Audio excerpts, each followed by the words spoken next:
हो जाए। अच्छा, रुपए के संदर्भ में आपके ओके 4 तक अगर डॉलर चल जाएगा तो गोल्ड 1 लाख जाना मुश्किल है। चलिए, लेकिन ठीक है, मतलब अलग अलग व्यू तो है ही। लेकिन अब सवाल ये है कि ये तो बात हो रही है लॉन्ग टर्म की।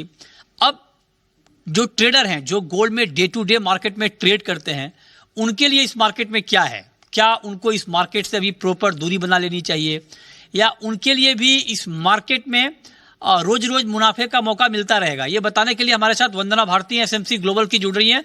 वंदना जी, बहुत स्वागत है आपका। आप देखिए, हमारे साथ बहुत दिग्गज एक्सपर्ट बैठे हैं, अलग अलग राय गोल्ड पर रख रहे हैं। लेकिन ट्रेडर के लिए आप बताइए कि आपके हिसाब से गोल्ड ट्रेडर को क्या अभी लंबी छुट्टी पर जाने का वक्त आ गया उनके लिए, या अभी इस मार्केट में बने रहे, रोज पैसा बनेगा?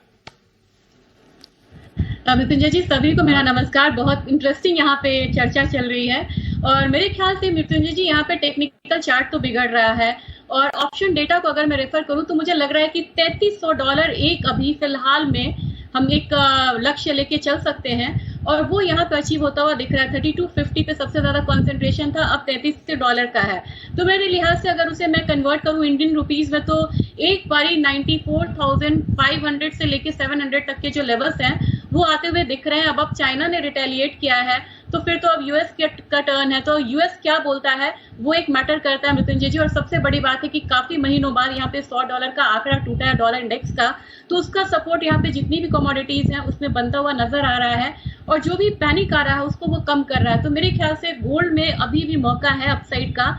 स्टॉप लॉसेस बहुत लंबे बनेंगे, ये एक बहुत बड़ा कंसर्न है। जो दूरी बनाना चाहते हैं वो बना सकते हैं, जो यहाँ पे बिल्कुल रिस्क लेना चाह रहे हैं उनके लिए एक बार मुझे लग रहा है कि $3280 और दूसरा $3300 एक यहाँ पे जो अपसाइड है वो देखने को मिल सकता है।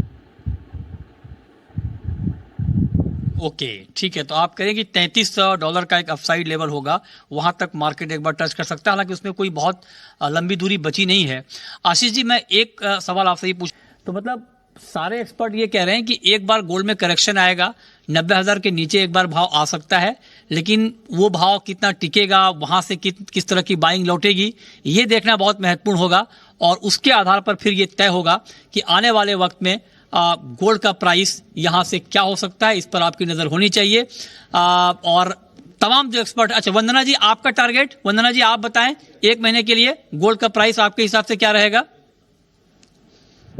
जिस बेस से बढ़ा था मृत्युंजय जी, यानी कि 88,000 मुझे लग रहा है कि वहां तक आना चाहिए और अपसाइड में यहाँ पे 95,000 है। फर्स्ट हायर साइड जाएगा और फिर वो यहाँ से करेक्शन लेता है तो 88,000 के करीब आएगा। तो अक्षय तृतीया तक मुझे भी लग रहा है कि 89 से 87 के बीच में आना चाहिए गोल्ड प्राइसेस को। ओके, तो सारे एक्सपर्ट्स एक साथ इस बात को मान रहे हैं कि गोल्ड में करेक्शन आएगा और वो करेक्शन 3-4 हजार, 5 हजार, 6 हजार का हो सकता है। लेकिन इसके बावजूद एक्सपर्ट्स ये भी कह रहे हैं, इसके साथ राइडर है, मतलब आप इस बात को पूरी तरह से ऐसे ना मान लें कि हाँ गोल्ड के दाम गिरेंगे ही पक्के तौर पर। इन्होंने एक अनुमान दिया है क्योंकि हालात रोज बदल रहे हैं। कल ट्रंप का मूड क्या होगा ये कोई नहीं जानता है, तो ट्रंप के ऊपर पूरा गोल्ड का मार्केट इस वक्त टिका हुआ है। गोल्ड क्या, बाकी सारे मार्केट अभी ट्रंप के स्टेटमेंट को, ट्रंप के मूड को फॉलो कर रहा है। लेकिन जो हालात बने हैं, एक उसी हालात, अगर यही हालात कंटिन्यू रहते हैं तो हमारे जानकारों का मानना है कि एक करेक्शन गोल्ड में आ सकता है। उसके लिए हमें इंतजार करना चाहिए, लेकिन फंडामेंटली कोई बड़ी वजह सामने ऐसी दिख नहीं रही है जो गोल्ड के प्राइस को बहुत नीचे धकेल दे। तो ये भी आप दिमाग में बिठा कर चलें। बहुत शुक्रिया आप सभी का हमारे साथ आज की इस खास चर्चा में जुड़ने के लिए और डिटेल में बताने के लिए कि यहाँ से गोल्ड बोल्ड होगा, बोल्ड मतलब और मजबूत होगा, या गोल्ड बोल्ड होगा मतलब आउट होगा, ये बताने के लिए बहुत शुक्रिया आप सबका। छोटा सा ब्रेक के बाद भी खबरें जारी हैं। नमस्कार।